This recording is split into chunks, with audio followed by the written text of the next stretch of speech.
mafarkina, a mafarkina.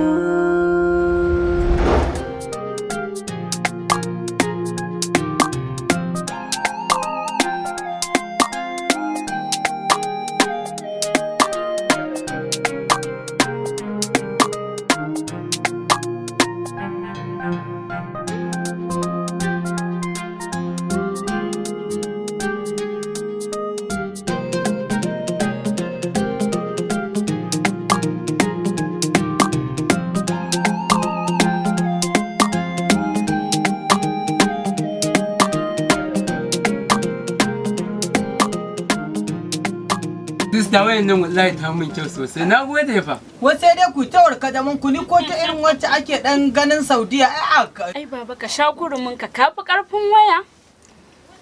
Ai waya za a kawo maka waya mai kyau cikin gidan nan. Ai wayar da zan siyo maka sai ta fita sa kyau.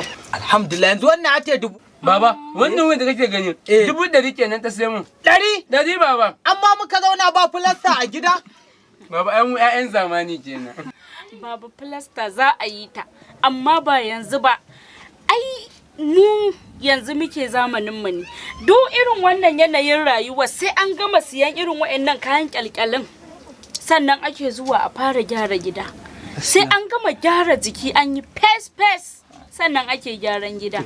Ka sha kurumin ka zan sai maka waya mai kyau wallahi ai sai ta fita sama. Yar kasuwa ce. Kaga gidan nan za mu iya tashi mu canja. Wallahi. Sai mu da mu dinga kiwon kaji a ciki. Wallahi. Ai baba za a sai maka waya ka sha kurumin ka. To. Ji mai ciwon haƙori yace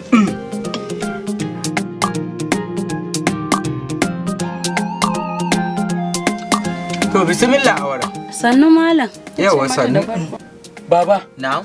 Ke ban da abinki saboda Allah ke ba a gidan asibiti kika same shi ba shi ba ciwon kai yake ba shi ba zazzabi ba kawai ki kalle shi ki ce masa sani da rainin hankali kin ga an miki ta yin aure baki ci ba ungo ki ungo kai kiwo kanki ki mai da mugun yawo ki ungo ki karba to shikenan kawai ji wani salo irin na munafunci. Tunda ba za ki ci ba, tunda kin koma ciki ma ki gaishe su. Baba aure ta daɗi wallahi. Abba ai an yi kokari. Da Allah kana tare da mutane a ba wanda zai wannan abin sai ke. Wallahi ke ce kawai ki fito na ajiye kaya an kwashe. Kawai ki fito malama ni ki bani kaya na wallahi. Kina ji na malama ki fito baro sassa to ki fito ki ban kaya na da na ajiye. Baba bacci kike ba ki fito ba. In ba farauniya ba maka ajiye kaya baka ajiye baka ce zaka dauka. Ki fito kawai ki ban kaya na. Kamar lafiya. Lafiya ce ta kawo ka ai. Kawai ni kin ga ba wani bata lokaci tun wani bai ji bai gani ba. Ki bani kayana da kika dauka. Wani kaya kuma? Kaya ni ajiye a cikin gidan nan naje dauka ne sun ce daukanni inda ka ajiye kawai ni ki ban kayana. Haba kamar. Haba kamar. Ya kuma naji ana haba kamar. Me yake faruwa ne? Kaya dai an ka ajiye shi kana dauka ko? Ware To a cikin gidan nan mu nawa ne? Mu hudu ne. To na ajiye kayana ta kai ta kayan yanzu na bude kayan na zan dauka ban gani ba. Ba wacce ta dauka illa wannan matar. Dakata DJ tunda dan Allah daure ki kokari ki je ki shiga daki ki bincika inda suke dauko ai kai ba mamaki gani ta idan ta kyautata maka ta dauke ta je ta ajiye a tsaya a fa tsaya da wannan magana mu fa a shiga a ɗebo kaya babu magana a shiga a wani bincika tunda muke a cikin gidan nan ba mu taba neman wani abu mun rasa ba daga ni sai dan uwana sai mahaifina shi na gani dan haka in zaki shiga ki fito da kaya ki shiga ki fito da kaya babu wani magana a shiga a bincika mu ba a taba mana dan hali a gidan nan ba ha kawai muna zaune a cikin gidan nan ka je ka dauko mana buhu ka samu ka zauna ma ka nutsu ka dan samu lafiya ka ce aure gashi nan abin da auren ya gadar mana ki shiga ki debo mana kaya ma je ki dauko me kuma neman kuka kawai ki je agulau gumul ginya makirci gulub dinya makirci wallahi ba wani bita yawa bita ki dauko ma ta a gansa ta iya wani bita kan ba a gansa yawa na gode Asabe da irin shawarwarin nan da kike bani da ana da kawa irin ki aida ba samu mutuwan aure ba. Allah ya saka da alheri. Ai ba wani abun bane, ka ba mutum shawara ta gare shi ne.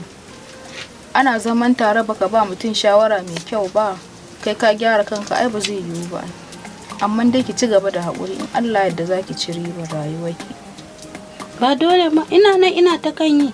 Ya'ya ko da ba kai ka haifa ba ai dole ka ci gaba da yi musu addu'a. Ɗana kowa ne.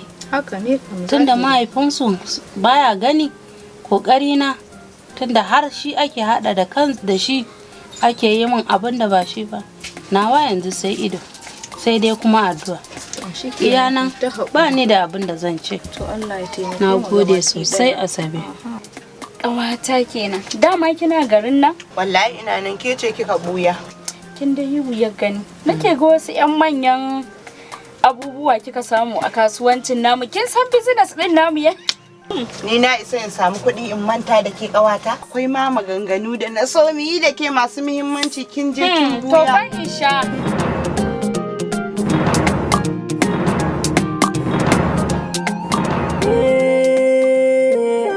Wannan kuma ita wace ce?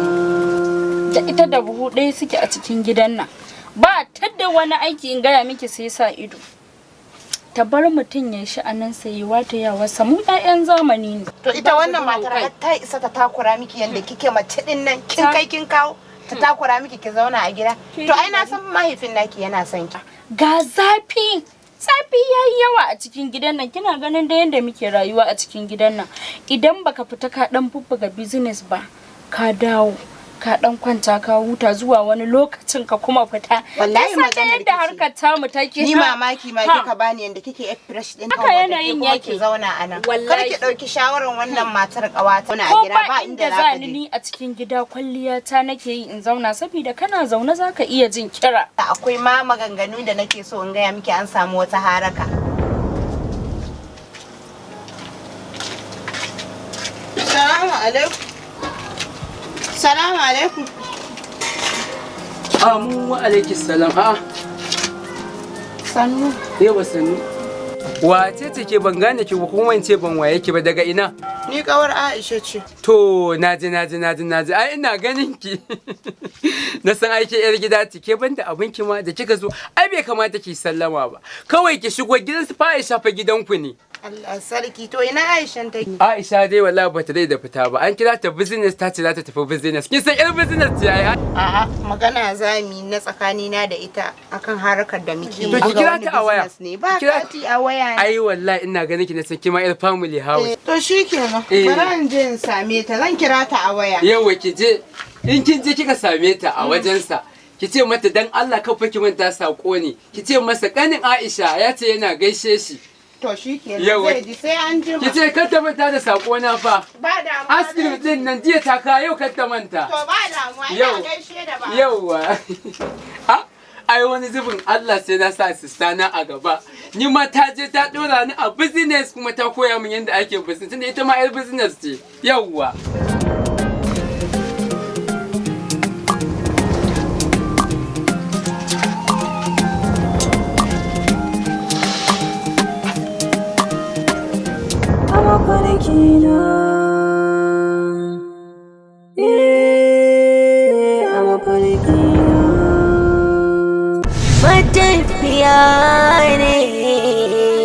Saurari iskar bazara, wallahi sai an yi ruwan kaki. Matafiya wani sabon shiri ne mai tafiya da hankalin ma'abota kallon fina-finan Hausa daga DZ Film Productions, kamfanin da suka yi fice wajen binciko muku mashahuran